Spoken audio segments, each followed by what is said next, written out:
Bismillahirrahmanirrahim. Assalamualaikum warahmatullahi wabarakatuh. Perkenalkan, nama saya Rizal Pratama. Di sini saya akan menjelaskan tentang menganalisis tujuan pendidikan Islam. Yang pertama yaitu tujuan pendidikan Islam menurut para ahli. Para ahli pendidikan telah memberikan definisi tentang tujuan pendidikan Islam, di mana rumusan atau definisi yang satu berbeda dari definisi yang lain.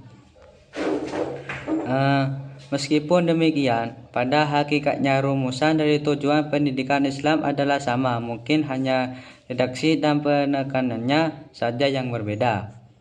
Yang kedua, tujuan pendidikan Islam. Setiap proses yang dilakukan dalam pendidikan harus dilakukan secara sadar dan memiliki tujuan. Tujuan pendidikan secara umum adalah mewujudkan perubahan positif dan diharapkan ada pada peserta didik setelah menjalani proses pendidikan, baik perubahan pada tingkah laku individu dan kehidupan pribadinya, maupun pada kehidupan masyarakat dan alam sekitarnya di mana subjek didik menjalani kehidupan. Tujuan pendidikan merupakan masalah inti dalam pendidik dan saripati dari seluruh renungan pedagogik. Yang ketiga, humanisasi dalam tujuan pendidikan Islam. Berdasarkan pada definisi yang telah dikemukakan di atas, maka secara umum dapatlah dikatakan bahwa tujuan pendidikan Islam adalah pembentukan kepribadian Muslim paripurna. Pribadi yang demikian adalah pribadi yang menggambarkan terwujudnya keseluruhan esensi manusia secara kodrati, yaitu sebagai makhluk individual. Berikut ini akan kami kemukakan beberapa definisi pendidikan Islam yang dikemukakan oleh para ahli.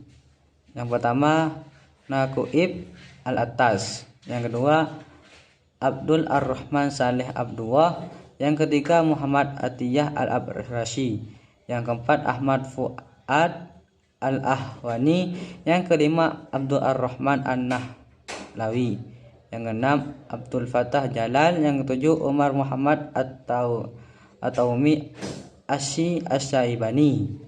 Yang delapan, Ali Khalil Abu Al-Ainaini.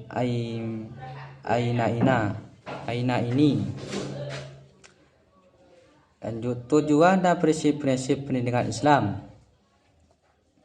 Tujuan pendidikan Islam sesungguhnya tidak terlepas dari prinsip-prinsip pendidikan yang bersumber dari nilai-nilai Al-Quran dan As-Sunnah. Dalam hal ini, paling tidak ada 5 prinsip dalam pendidikan Islam.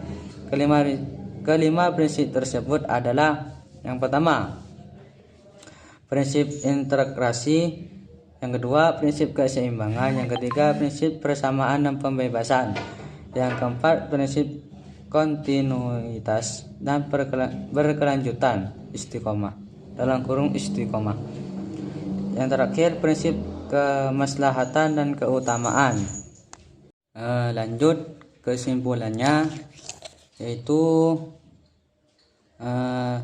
tujuan pendidikan Islam adalah mengembangkan pikiran manusia dan mengatur tingkah laku serta perasaan mereka berdasarkan Islam, yang dalam proses akhirnya bertujuan untuk merealisasikan ketaatan dan penghambatan kepada Allah di dalam kehidupan manusia, baik individu maupun masyarakat.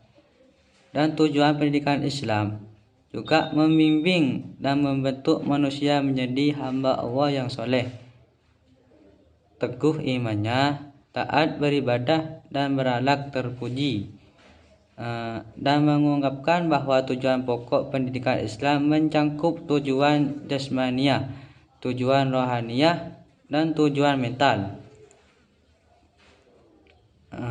Jadi pendidikan akan menemukan tujuannya jika nilai-nilai humanis tersebut masuk dalam diri peserta didiknya. Peserta didik akan memiliki motivasi yang kuat untuk belajar agar bermanfaat bagi sesama. Mungkin dari saya itu saja. Jika ada kesalahan atau kekurangan, mohon maaf. Saya akhiri. Wassalamualaikum warahmatullahi wabarakatuh.